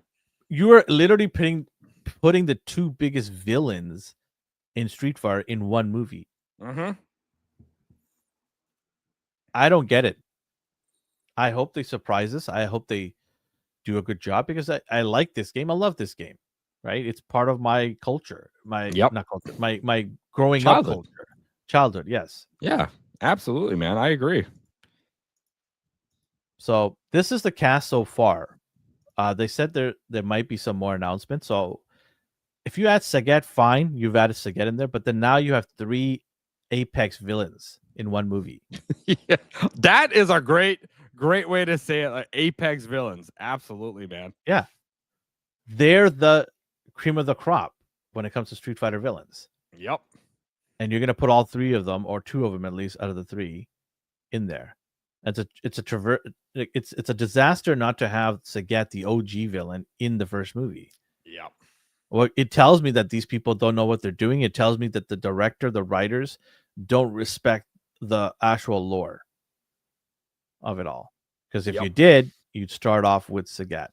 But I feel like, and I think he kind of Tav's like, kudos to Capcom for making Street Fighter with the new game Toyline and now movie that looks like shit. Yeah. Well, Capcom kind of has like a bad run when it comes to their movies, you know? Except for maybe the first Resident Evil that they did. That one was pretty damn good. And Raccoon City was pretty decent, but everything after that was pretty much hot garbage. They did the Monster Hunter movie, which was also hot garbage. You're not wrong there. You're not wrong there. That movie is. I barely watched it. I 5 minutes in, I was like, nope, this dumb. Can't do it. You did more than I did. Can't do it. I love that franchise. It's so shit. And now this. I think the problem is Capcom gives their rights to whoever picks it up, gives them full control rights. I think that's the problem. Yeah.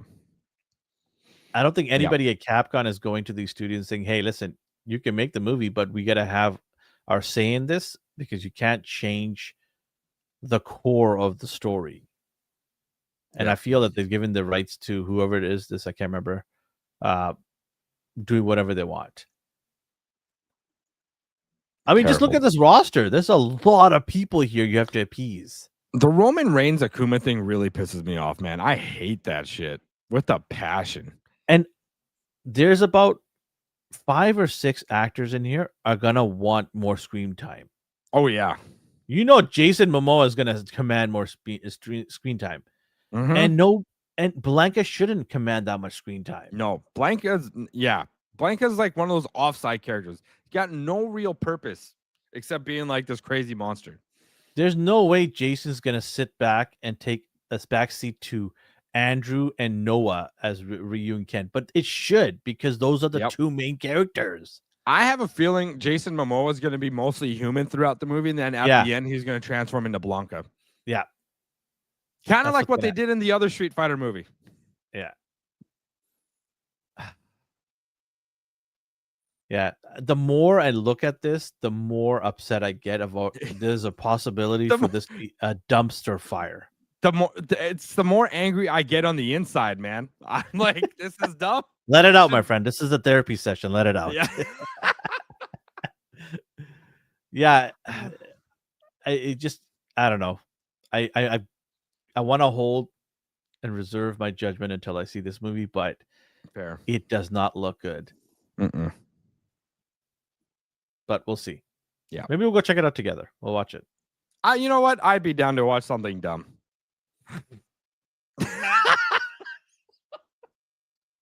Come on, you're supposed to watch it first and then call it dumb.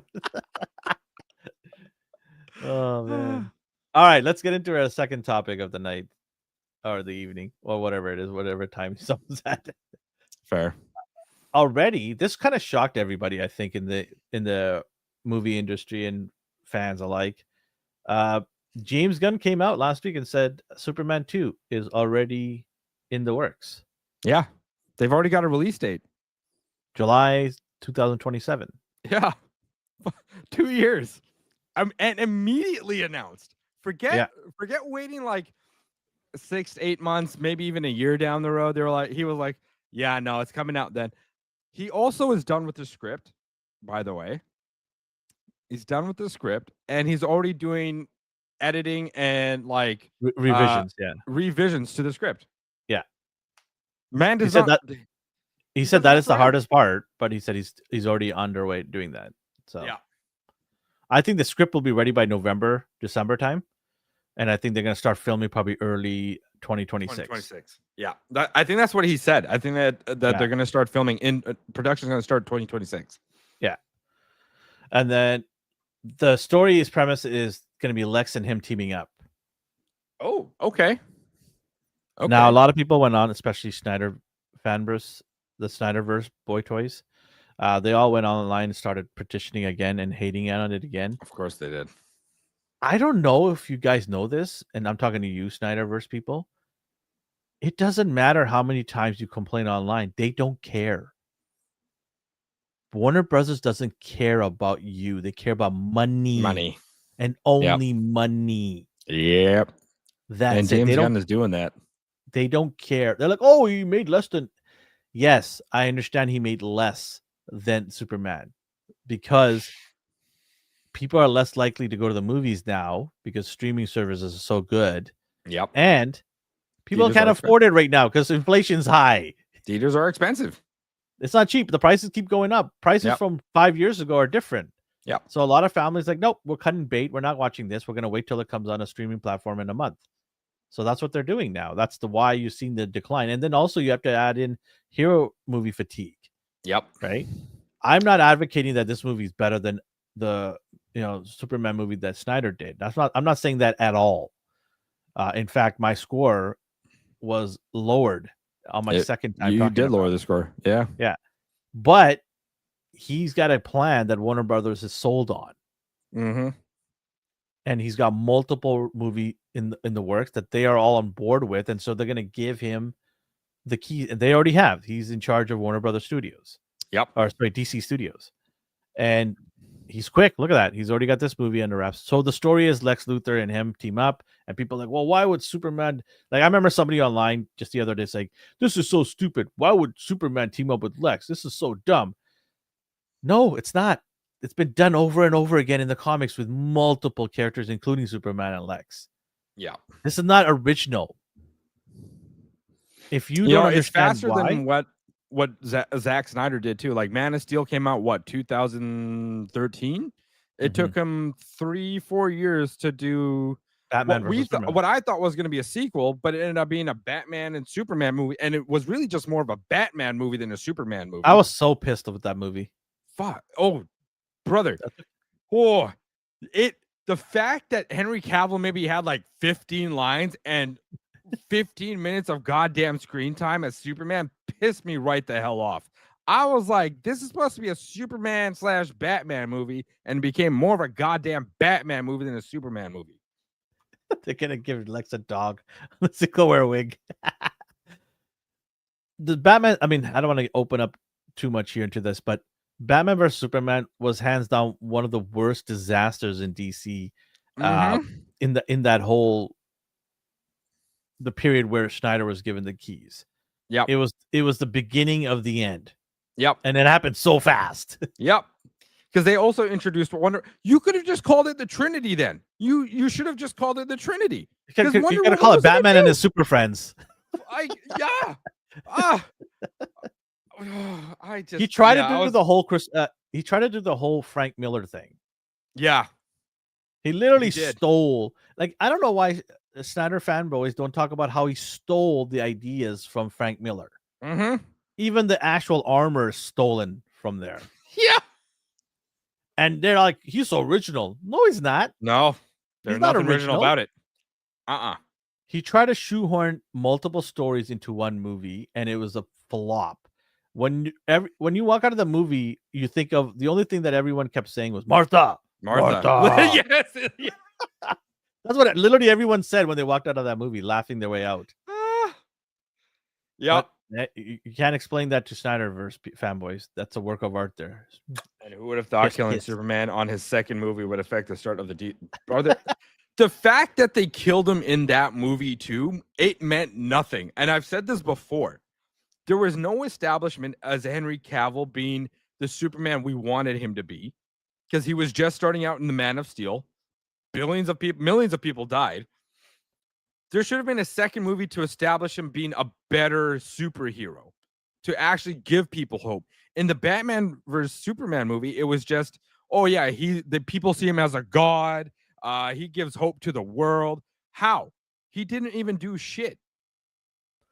The biggest disappointment for me was I expected Batman to be his sort of guidance. To do better. Yeah. Look, you have these amazing powers. You have the ability to help, but you need to do it in a certain way. Yep. And then Batman would be the mentor, sort of in terms of being a good human, because Batman's human. Yeah. Right? Do the things where I failed to do. Yeah. Don't allow my darkness to be your way of doing things. Yep. You're the beacon of light. Yep. Right? These are the things I expected. But instead, Batman wanted to fight him. And I'm like, why is Batman so stupid, by the way, in this movie? He starts killing people with machine guns out of his Batmobile. Batman doesn't do that. Then but Elvin, it's a tired old Batman. Yes. His Robin died. He's sick of just being the guy that puts him in jail. Every time I see a Batman trilogy come out, I always get excited. I'm like, can I see Robin for just 5 minutes with Batman? Can I just get that? Christopher Nolan didn't give it to me. Nope. And then Zack Snyder doesn't give it to me. I'm like, God damn it. What's wrong with Robin being on the movies, man? That, they don't even have to give us like Dick Grayson, Jason Todd. They can do Tim Drake or even Damien at this point, because we're kind of more modern at this point. I just don't give a shit this one. Just give me somebody. Yeah. Oh yeah, non-lethal piercing bullets coming at 90 miles per hour in your chest. It's gonna pump. You're gonna have a whole. I don't care how rounded that bullet is. It's gonna affect something. Your life. Yeah. And then they made Batman such a dumbass too. Yep. He wasn't that great detective we thought he was gonna be. He's supposed to be the world famous detective, but he couldn't figure that shit out. Yep. Anyways, back at this. Yeah. No, you're gonna say something. I was just gonna say, when you don't know the man's name is, or your mom's name is Martha, you're kind of a shit detective, bro. The first thing you do is look at the family tree. That's the first thing. Yeah. Yeah. High lethal, explosive, non-lethal frag missiles.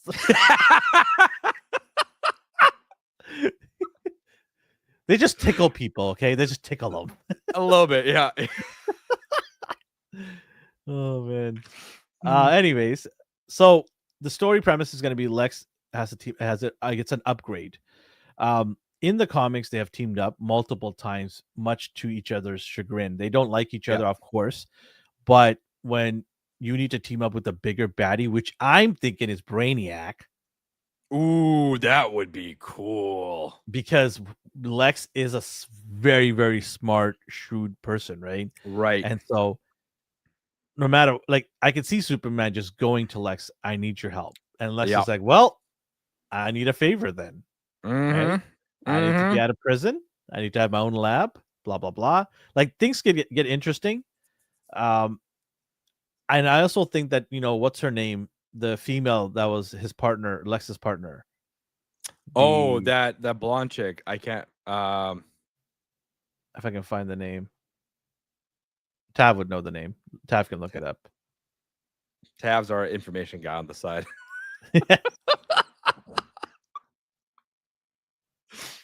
But they would have her working with him to defeat Brainiac. And then obviously in all of this, Lex would get the information that he needs to make a better technology for himself by stealing Brainiac's technology. Right.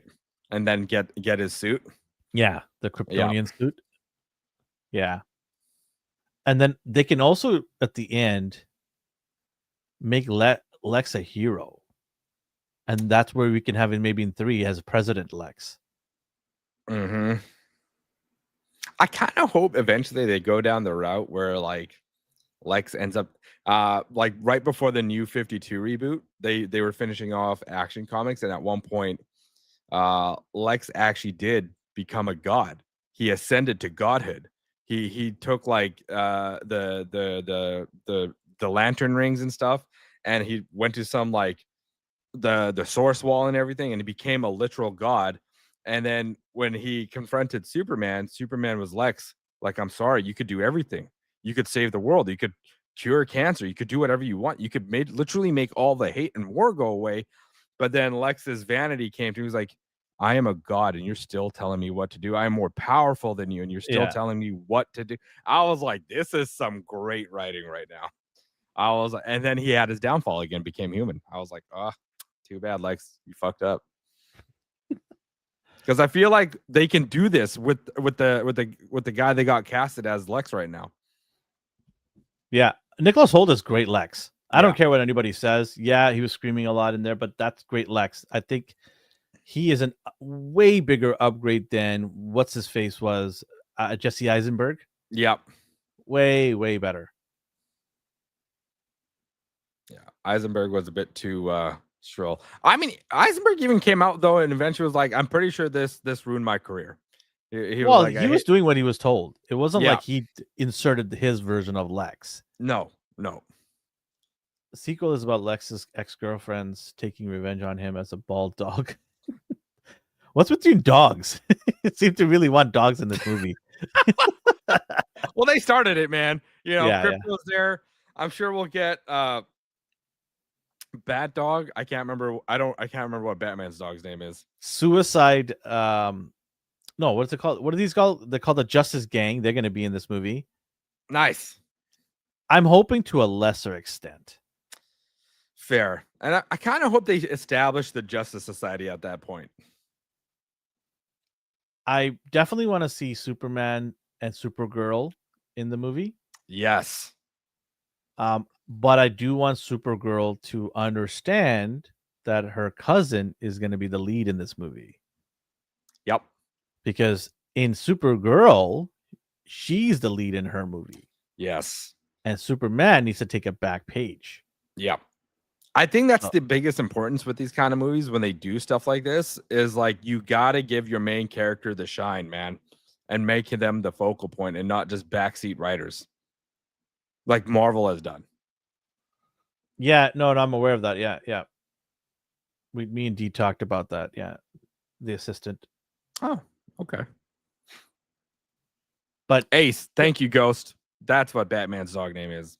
It's Ace. It's a Doberman, isn't it?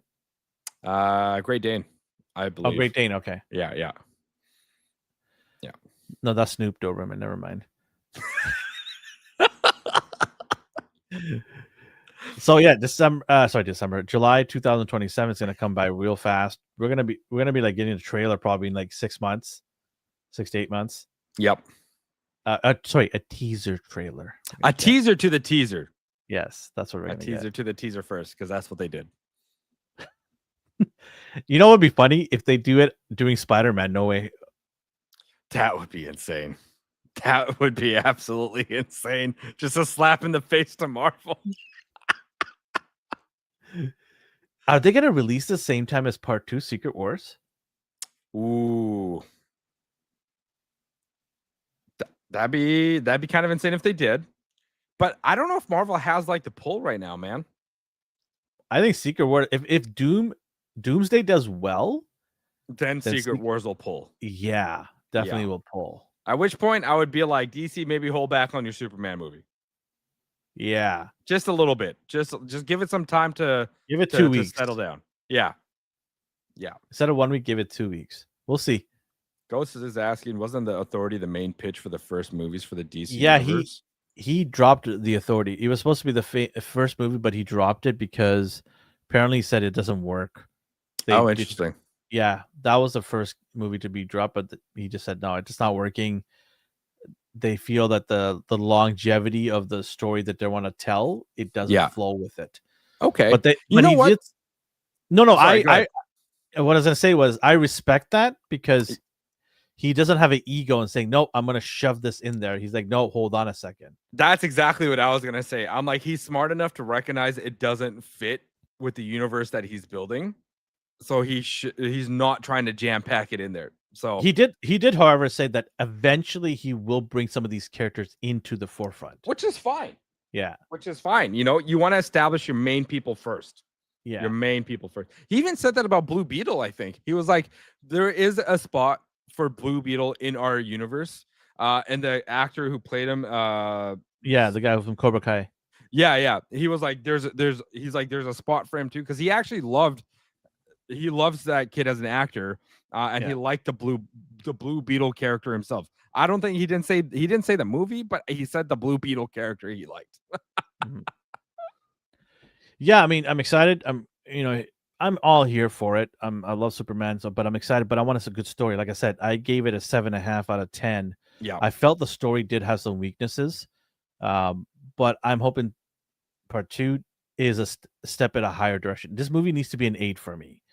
Fair. It cannot be a 7.5 because then they're just spinning tires. It needs to be a good story. I truly believe they need to dumb down some of these characters that they've added in the first one. I don't want to see 17 good guys trying to fight one guy, right? I know, like I don't want to see like a whole bunch of good guys fighting Brainiac by himself. I want to see Superman one-on-one with Brainiac for most of the movie. Got you. Okay.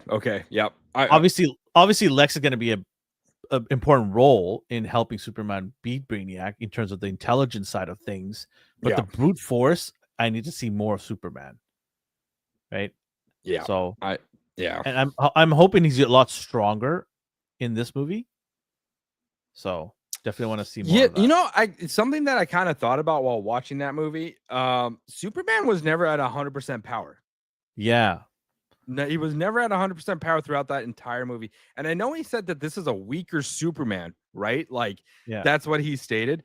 But then this dude has the power to blow himself away from a black hole that's got like the gravitational force to rip galaxies apart. Yeah, that part did not make sense too much for me. It makes me wonder if he was playing with the audience and saying that, hey, he's a weaker Superman, but weaker in this movie. Because all I know is damage. Sorry, go ahead. Yeah, he took the damage. He was only recovered to about 85%. He got screwed up again when he went to that weird pocket dimension. And he only got a son that wasn't even a son that was made for him. So it gave him that temporary power boost. Yeah. Well, we'll see. We still have our top 5, right? Yeah. Are you ready to drop your top 5 and give the premise? I am ready to drop the top 5. Right, so kind of similar to how you did your 80s movies. I went and picked out at that time my favorite 90s movies. So kind of similar. I went back and forth about whether like prequels and stuff should be involved with this. So I kind of may have left a prequel out that I'm kind of now regretting leaving out my top 5. That's okay. You can always swing back to it on another topic. True. So I'll get into it really quick here. And I know some things I know for sure you're gonna be like, what the hell is wrong with you? So before you start, at the end of this, I'm going to give a teaser of what our next week's top 5 is going to be. Okay. All right, go for it. All right, here we go. Number 5, favorite 90s movies. Go ahead. Bam! Street Fighter with Jean-Claude Van Damme, baby. You know, this is the best of the 90s, not the worst of the 90s, right? How do you even have this? What? I don't think you understand your homework. Anyways, go ahead. Listen, when I would go to my uncle's, play Street Fighter all the time. When they announced the movie, we were so excited. And as a kid, I didn't know any better. I didn't know what a good movie was or what a bad. That's why you're super quiet about hating on this movie. You were awfully quiet when I started talking about the hate on this movie. I thought this was the greatest thing ever. Full circle. Oh my god. I can't even get my shit back on. Pull it together, man. Pull it together. We got a show to do here. Be professional. Oh god. But no, like honestly, we thought it was the coolest shit ever. And then he pulls out the moon kick, and we were like, "Oh my god, this is crazy." So it was not at all. I don't know what drugs you guys took. I thought it was the dumbest shit ever. I literally went to the theater like, what the hell is this crap? Oh man. Okay. Anyway, all right. I hate to see what number 4 is. Number 4. Okay, this at this point in time was one of my favorite like comic book characters growing up. It was actually one of the first comics I bought too, from like a flea market. I saw it. Like me and my family would go to the flea market all the time, and first time ever seeing this character, I was like, holy shit, this dude looks cool, like badass. So I bought it, read it, fell in love with it. So my number 4, and when they did a movie for it, I was like, okay, I watched that movie like 8 times. 8 times I watched that movie because I was like, this is great. This is everything that I wanted. And that's Spawn. I swear, you're literally trolling me right now. I swear to God. I swear to God. That was my favorite movie as a kid. We have to revoke your top 5 card. We're revoking your top 5 card. Another disaster of a movie. Michael J. White was badass as shit. Okay, he played that role perfectly. Elvis.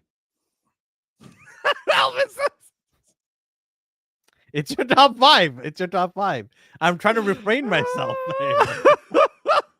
All right, go ahead. Okay. Number 4, Spawn. That was number 4. Number 3, Small Soldiers. Okay. Yeah. I don't hate this movie. I don't. I really like that movie. It was very like the Gorgonites. Exactly. The Gorgonites must find their home. Commandos. This movie was a lot of fun, man. It was like the live action for Toy Story, you know? That's what it was. It was great. Pull Space Jam as a That's actually a teaser into my next week's. Well, I'll be honest, I was a big Michael Jordan fan back in the day, so you never know, man.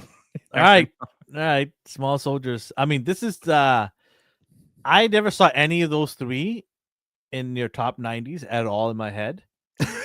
Like, not even close. Like, all 3 of these, I did not even envision being in your top. I went back to the childhood me, not my current me. I went back to my childhood me. I also went back to your child, and I did not see any of these 3. Anyways, go on. Number 2. Okay, number 2. Hey, okay. Toy Story. Yeah. All right. Toy Story. Yeah, I'm here for it. Wonderful movie when it came out. You know, I was like, holy shit, toys are coming to life. I was like, Mom, I want that toy. Give me that. I want it. No, we were too poor. We couldn't afford that shit. So you're not wrong there either. Yeah. Tav's given ET's not in the 90s, my friend. ET's in the 80s. Yeah.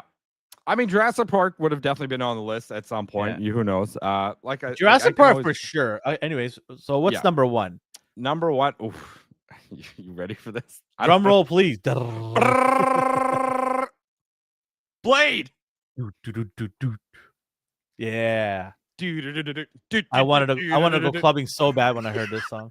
Brother, when that shit popped off, the first scene of them walking in the meat locker and he just like starts swiping. I was like, yep, this shit is sick. Because at the same time, the 90s Spider-Man was being animated, and that's when the Blade arc came about with Morbius and stuff. That was it, man. That was it. Blade was dope. Wesley Snipes is cool as shit. That's my number one. I'm gonna be honest here. I did not see any of these five in my top, like your top five. Toy Story, I had an idea it would be there. Like, yeah, I was like, okay, it could be like teetering on the nominees, like sort of honorable mentions. Yeah, but I did not have any of the other ones at all in my brain. Yeah, I tried to keep it to like But this is your list, though. This is your list. Yeah, I tried to keep it to like how you did with the 80s. It just came out in the 90s, no sequels. And I was kind of teetering on prequels too. Like the Phantom Menace definitely would have been in here. Because that was like my era of exposure to Star Wars. Yeah, no, totally. Right? Yeah. I mean, I remember when people were making fun of that trilogy. Now they love that trilogy more than the recent trilogy. Yep. To this day, I still loved the first 1, 2, and 3. Like, because that was my era, right? But the fight scene with Darth Maul is one of the best fight scenes of all time. Still the best lightsaber battle duel of all time. I remember when I saw him pull out the second blade. Yeah. And just start going boom, boom, boom, boom, boom. That's all you hear. Yeah. Boom, boom, boom, boom, boom. I'm like, holy shit. Yeah. I would say like the next closest one to that would be like, I don't know, Quamir fighting the Asian dude in Acolyte, but that was it. That was the only good thing about that. We don't say that name. I thought the fight with the Anakin and Obi in the volcano planet, that was a good one too. Yeah. Yeah, I did not see this list. I'm trying to be nice here, okay? It's your list. It's your list. Everybody has their opinion. I get it. No. But like for me, this is. I don't know if a lot of opinions were in this opinions, but yeah, very interesting. Thank you. Yes. Next week's top 5 is going to be top 5 my all-time sports movies. Whoa. Okay. All time. How many of them are football? Stay till find out next week. I guarantee you there'll be one that's football. That's all I'm going to say. Nice. But all-time sports movies, it's going to be fun for me this week to put it all together. I'm already panicking because there's like 10 in my head already. Damn. Okay. So I'm definitely going to be trying to weed it. It'll be to the last hour probably. Interesting. It'll be to the last hour. It's going to go down to that. But we'll be back next week. Guys, enjoy football. I know we're a little bit over time here, but go enjoy football. Sorry, Sheldon. And we'll see you guys next week, and we'll put the time up the day before so you guys know what time we're going to be on Sundays. Make sure to like and subscribe, support us, come chat with us if you want. It'll be fun to engage. Tav, thanks for hanging out with us. Appreciate you, dude. Anyways, have a good weekend, guys. Sheldon, say bye. See you guys. And go